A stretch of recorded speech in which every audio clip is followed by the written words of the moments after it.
अस्सलाम वालेकुम। आज हम डिस्कस करेंगे कीमियोस्मोसिस एंड ऑक्सीडेटिव फॉस्फोराइलेशन। अब यहाँ पे हम सबसे पहले समझेंगे कीमियोस्मोसिस को, उसके बाद हम देखेंगे कि ऑक्सीडेटिव फॉस्फोराइलेशन क्या है। ठीक है, तो आज हमारे पास दो टॉपिक्स हैं, एक है कीमियोस्मोसिस, दूसरा ऑक्सीडेटिव फॉस्फोराइलेशन। तो कीमियोस्मोसिस की बात की जाए तो ये एक ऐसा प्रोसेस है जिसमें क्या होता है, आयंस की मूवमेंट्स होती हैं। ठीक है, यहाँ पे किसके थ्रू, एक सेमी परमिएबल मेम्ब्रेन के through. Semi permeable membrane means यहाँ पे हमारे पास क्या है, एक ऐसा मेम्ब्रेन जो कि हाफली क्या हो, परमिएबल हो। ठीक है, जिससे छोटी चीज़ें गुजर सकती हो और जो लार्ज मॉलिक्यूल हैं वो वहाँ से पास नहीं होता हो। तो हम क्या कहते हैं, उस मेम्ब्रेन का नाम हम क्या रखते हैं, सेमी परमिएबल मेम्ब्रेन। ठीक है, अब कीमियोस्मोसिस में क्या होता है, एक सेमी परमिएबल मेम्ब्रेन के थ्रू आयंस की मूवमेंट होती हैं। तो उसी वजह से इस प्रोसेस को हमने क्या कहा, कीमियोस्मोसिस। ठीक है, अब यहाँ पे ये जो आयंस हैं उनके अंदर कुछ एनर्जी होती है। ठीक है, ये जो आयंस की हमने बात की, इनमें है एनर्जी होती है। ठीक है, उस एनर्जी को यूज़ करते हैं किस चीज़ की प्रोडक्शन के लिए, एनर्जी की ही प्रोडक्शन के लिए। जैसे कि हमारे पास क्या है, एटीपी। एटीपी की सिंथेसिस करने के लिए जो सेमी परमिएबल मेम्ब्रेन के थ्रू गुजरने वाली जो आयंस हैं उनकी एनर्जी को यूज़ करते हैं और एटीपी की सिंथेसिस करता है। अब यहाँ पे एटीपी की सिंथेसिस के लिए हमारे पास ऑक्सीडेशन और फास्फोराइलेशन ज़रूरी है। ठीक है, अब ऑक्सीडेशन कैसे होंगे, फर्स्ट क्या होंगे, NADH और FADH2 की ऑक्सीडेशन होती है, उनसे क्या होता है, कुछ आयंस बनता है। ठीक है, अब उन आयंस के अंदर क्या होती है, एनर्जी होती है और उन आयंस की एनर्जी को बाद में यूज़ करते हैं सिंथेसिस ऑफ ATP। तो NADH और FADH2 क्या करेंगे, अपना हाइड्रोजन, ठीक है, हाइड्रोजन के साथ इलेक्ट्रॉन को रिमूव करता है। तो हाइड्रोजन और इलेक्ट्रॉन कोई पार्टिकल अगर कोई कंपाउंड या कोई एंजाइम क्या करें, रिमूव करें हाइड्रोजन प्लस आयन, साथ में अगर इलेक्ट्रॉन को अगर कोई पार्टिकल अगर रिमूव करें तो उस प्रोसेस को हम क्या कहते हैं, ऑक्सीडेशन कहते हैं। ठीक है, अब उसी ऑक्सीडेशन की प्रोसेस से निकलने वाली जो आयंस हैं उनकी एनर्जी को यूज़ करके बाद में एटीपी की फॉर्मेशन करती हैं। तो इसी वजह से एक तो ऑक्सीडेशन हुआ, दूसरा अब जब एटीपी बन रही हैं इसका मतलब क्या हो रहा है, यहाँ पे ADP, ठीक है, ADP ऑर्गेनिक फॉस्फेट के साथ मिलके क्या बना रहा है, ATP बना रहे हैं ना। जब ये ADP प्लस इनऑर्गेनिक फॉस्फेट आपस में मिलते हैं तभी ATP बनते हैं। तो यहाँ पे ADP के ऊपर क्या हुआ, एक फॉस्फेट की अटैचमेंट हुआ, एडिशन ऑफ फॉस्फेट हुआ। तो उसी वजह से इस प्रोसेस को हमने क्या नाम दिया गया, फॉस्फोराइलेशन। अब यहाँ पे ऑक्सीडेशन भी हुई, फास्फोराइलेशन भी हुई। ठीक है, तो उसी वजह से इस टॉपिक का नाम क्या रखा गया, ऑक्सीडेटिव फास्फोराइलेशन। अब यहाँ पे कीमियोस्मोसिस भी हमने डिस्कस किया कि कीमियोस्मोसिस क्या है और ऑक्सीडेटिव फास्फोराइलेशन क्या है, इन दोनों को हमने समझा है। अब यहाँ पे हमारे पास एक चीज़ है, ATP सिंथेटेस लिखा हुआ।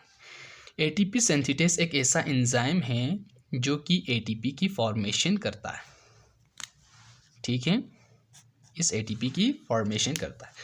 अब ATP सिंथेटेस को ऑक्सीसोम भी कहा जाता है और स्टार्क पार्टिकल्स भी कहा जाता है। ATP सिंथेटेस के दो पार्ट हैं, एक है F0 पार्ट, दूसरा F1 पार्ट। ठीक है, F0 को F0 पार्टिकल भी कहा जाता है और F1 को F1 पार्टिकल भी कहा जाता है।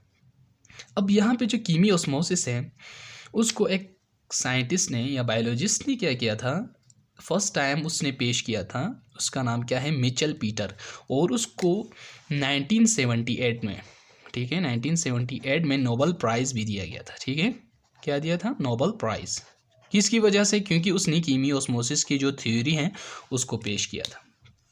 अब यहाँ पे कीमियोस्मोसिस और ऑक्सीडेटिव फास्फोराइलेशन को हम डायग्राम की मदद से समझेंगे कि कीमियोस्मोसिस कहाँ पे हो रहा है और ऑक्सीडेटिव फास्फोराइलेशन कहाँ पे हो रहा है। ठीक है, तो यहाँ पे इस डायग्राम में देखें तो हमें यहाँ पे कुछ स्ट्रक्चर्स नज़र आ रहे हैं।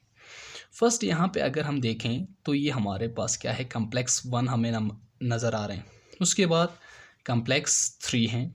ठीक है, और कम्प्लेक्स 4 है। कम्प्लेक्स 2 को हमने इसलिए यहाँ पे मेंशन नहीं किया है क्योंकि जो कम्प्लेक्स 2 हैं किसको ज़रूरत है, FADH2 को। FADH2 अपना इलेक्ट्रॉन डायरेक्ट किसको देता है, कम्प्लेक्स 2 को देता है, ठीक है, यहाँ पे मौजूद होता है कम्प्लेक्स 2। लेकिन हमने यहाँ पे इसलिए नहीं बनाया क्योंकि हम NADH की बात कर रहे हैं, ठीक है, एक को लिया है ताकि समझने में आसानी हो। अब यहाँ पे जो NADH हैं वो यहाँ पे हमें नज़र आ रहे हैं, ठीक है। बाकी हमारे पास यहाँ पे NADH डिहाइड्रोजनेस कम्प्लेक्स, ये क्या है, कम्प्लेक्स 1 है, और साइटोक्रोम रिडक्टेस कम्प्लेक्स जो कि कम्प्लेक्स 3 का नाम है, ठीक है, और साइटोक्रोम ऑक्सीडेस कम्प्लेक्स जो कि कम्प्लेक्स हमारे पास 4 है, ठीक है। अगर इसको पूरा डिटेल में समझना है, ये क्या है, पूरा इलेक्ट्रॉन ट्रांसपोर्ट चेन की स्ट्रक्चर है, ठीक है। अब इसको समझना है इसके अंदर क्या क्या प्रोसेस होते हैं, इलेक्ट्रॉन कैसे ट्रांसपोर्ट होती हैं, तो इन सब को देखना है। तो इससे जो पिछले वाली जो लेक्चर इलेक्ट्रॉन ट्रांसपोर्ट चेन, उस वीडियो को जब देखेंगे तब आपको ये जो पूरा टॉपिक है, इस कीमी ऑस्मोसिस वाले जो टॉपिक है वो आसानी से समझ सकेंगे। अगर वो इलेक्ट्रॉन ट्रांसपोर्ट चेन वाला टॉपिक अगर आपने नहीं समझा है तो यहाँ पे थोड़ा डिफ़िकल्टीज़ होंगे। अब यहाँ पे इलेक्ट्रॉन ट्रांसपोर्ट चेन को हमने डिटेल में डिस्कस नहीं करना है, हमने इलेक्ट्रॉन ट्रांसपोर्ट चेन को ऑलरेडी डिटेल में डिस्कस किया है। तो यहाँ पे हम सिर्फ किसको डिस्कस करना है, कीमी ऑस्मोसिस और oxidative phosphorylation with the help of this diagram, okay. तो यहाँ पे अगर हम देखें तो सबसे पहले हमें यहाँ पे NADH नज़र आ रहा है जो कि कन्वर्ट हो रहे हैं NAD+ के अंदर। अब NAD क्या करेंगे, अपना हाइड्रोजन लॉस कर रहे हैं, ठीक है, और यहाँ पे साथ में इलेक्ट्रॉन भी वो दे रहा था किसको, कम्प्लेक्स 1 को, और कम्प्लेक्स 1 से वो कोएंजाइम Q के पास जा रहा था, ठीक है, जो कि हमने इलेक्ट्रॉन ट्रांसपोर्ट चेन में डिटेल में डिस्कस किए हैं। उसके बाद कम्प्लेक्स 3 के पास जा रहा था जिसका नाम क्या है, साइटोक्रोम रिडक्टेस कम्प्लेक्स है। उसके बाद साइटोक्रोम C, फिर साइटोक्रोम ऑक्सीडेस कम्प्लेक्स, ठीक है। फिर आखिर में जाके वो ऑक्सीजन के साथ रिएक्ट कर रहा था, ठीक है। ऑक्सीजन के साथ रिएक्ट करने के बाद वो ऑक्सीजन जाके हाइड्रोजन के साथ रिएक्ट कर रहे हैं, और हाइड्रोजन और ऑक्सीजन आपस में मिलके वाटर की फॉर्मेशन कर रहा था, ठीक है, वाटर मॉलिक्यूल बना रहा था, ठीक। अब यहाँ पे हमारा जो मेन टॉपिक है वो है यहाँ पे ग्रेडियंट को, हाइड्रोजन या प्रोटॉन की ग्रेडियंट को हमने डिस्कस करना है, जो कि पंप करके कहाँ पे भेजा था, मैट्रिक्स से इंटरमेम्ब्रेन स्पेस के अंदर। यहाँ पे जो रीजन नज़र आ रही है, ये बाहर वाली रीजन, ये है इंटरमेम्ब्रेन स्पेस, और ये है हमारे पास इनर माइटोकॉन्ड्रियल मेम्ब्रेन, और यहाँ पे जो इनर साइड पे ये वाली जो रीजन नज़र आ रही है वो है माइटोकॉन्ड्रियल मैट्रिक्स है हमारे पास, ठीक है। अब यहाँ पे जो प्रोटॉन यहाँ पे पंप करके आए हैं वो क्या होंगे, दोबारा से मूव करके आएंगे किसके अंदर, मैट्रिक्स के अंदर, माइटोकॉन्ड्रियल मैट्रिक्स के अंदर, ठीक है। इंटरमेम्ब्रेन स्पेस में गया था, किस तरह गया था वो पूरा हमने इलेक्ट्रॉन ट्रांसपोर्ट चेन के अंदर डिटेल में डिस्कस किया है, ठीक है। अब यहाँ पे जो हाइड्रोजन प्लस आयन है, यहाँ पे हाइड्रोजन प्लस आयन है जो कि पंपिंग के थ्रू यहाँ पे पहुँचा था इंटरमेम्ब्रेन स्पेस में, वो दोबारा से मूव करके आएंगे किसके थ्रू, यहाँ पे हमारे पास एक एंजाइम है, उसका नाम क्या कहा था हमने, ATP सिंथेटेस, जो कि यहाँ पे मौजूद हैं, ठीक है। अब ये जो ATP सिंथेटेस, यहाँ पे भी मैंने लिखा हुआ है ATP सिंथेटेस। अब ये जो ATP सिंथेटेस हैं इसके 2 रीजन हैं, एक हैं F0 पार्टिकल, ठीक है, एक हैं F1 पार्टिकल। F0 पार्टिकल वो रीजन है जो कि इनर माइटोकॉन्ड्रियल मेम्ब्रेन के अंदर एम्बेडेड है, उसके अंदर मौजूद हैं, और जो F1 पार्टिकल वो रीजन है जो कि किसके अंदर मौजूद है, माइटोकॉन्ड्रियल मैट्रिक्स के अंदर मौजूद हैं, जो कि एक हेड लाइक स्ट्रक्चर है, ठीक है। अब यहाँ पे जो हाइड्रोजन मूव करके गया था इलेक्ट्रॉन की एनर्जी को यूज़ करके, अब वो जो हाइड्रोजन है या वो प्रोटॉन, जिसको प्रोटॉन भी कहा जाता है, ठीक है, वो मूव करके आएंगे किसके थ्रू, यहाँ पे हमारे पास ATP सिंथेटेस के थ्रू। अब ATP सिंथेटेस के 2 रीजन हैं। F0 पार्टिकल क्या करेंगे, इन प्रोटॉन को क्या करेंगे, ट्रांसपोर्ट करेंगे, कहाँ से, इंटरमेम्ब्रेन स्पेस से मैट्रिक्स के अंदर, ठीक है। सेकंड जो पार्ट है वो F1 पार्टिकल है, और वो जो F1 पार्टिकल है वो क्या करेंगे, इस प्रोटॉन की एनर्जी को, हाइड्रोजन प्लस आयंस की एनर्जी को यूज़ करेंगे, करने के बाद क्या करेंगे, एक ADP को फॉस्फेट के साथ मिलाता है, और वो फॉस्फेट और ADP आपस में मिलके ATP की फॉर्मेशन करती है। ठीक है, यहाँ पे सिंपली एनर्जी बन रही है हमारे पास, किसके थ्रू? एटीपी सिंथेटेज के थ्रू। ठीक है, इसको एटीपी सिंथेटेज इसीलिए कहा गया है क्योंकि ये क्या कर रहे हैं? एटीपी की फॉर्मेशन कर रहा है, इसी वजह से इसको एटीपी सिंथेटेज कहा गया है। अब यहाँ पे हमें दो चीज़ें समझ आए, एक कीमियोस्मोसिस, दूसरा ऑक्सीडेटिव फॉस्फोराइलेशन। कीमियोस्मोसिस की बात की जाए तो कीमियोस्मोसिस हमने ऑलरेडी कहा था, जो आयंस की मूवमेंट है किसी सेमी परमिएबल मेम्ब्रेन के थ्रू, तो उस प्रोसेस को हम क्या कहेंगे? कीमियोस्मोसिस कहेंगे।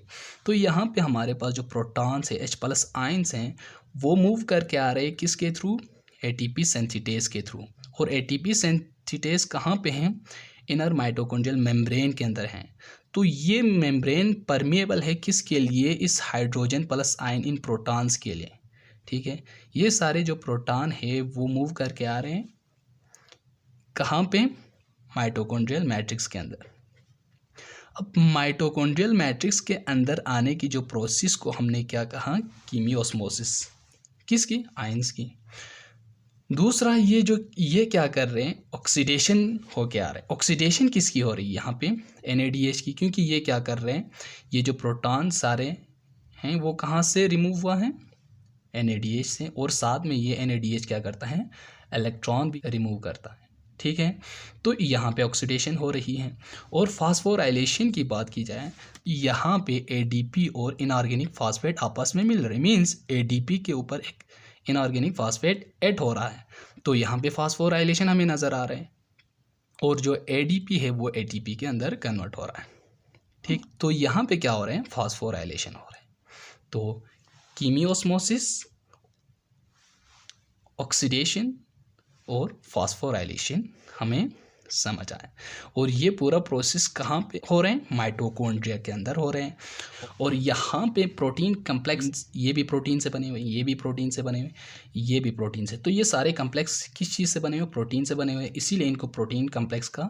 और इनके अंदर जो फर्दर इनके कंपोनेंट्स नज़र आ रहे हैं, जैसे कि फ्लेविन मोनोन्यूक्लियोटाइड हैं, आयरन सल्फर प्लस आयन है, कोएंजाइम Q, ये सारे क्या हैं? इलेक्ट्रॉन कैरियर हैं, यानी कि इलेक्ट्रॉन को आगे ट्रांसपोर्ट करने वाले कंपोनेंट्स हैं। ठीक, तो यहाँ तक थी आज की हमारी जो लेक्चर। नेक्स्ट लेक्चर तक के लिए मुझे इजाज़त दीजिए। अल्लाह हाफ़िज़।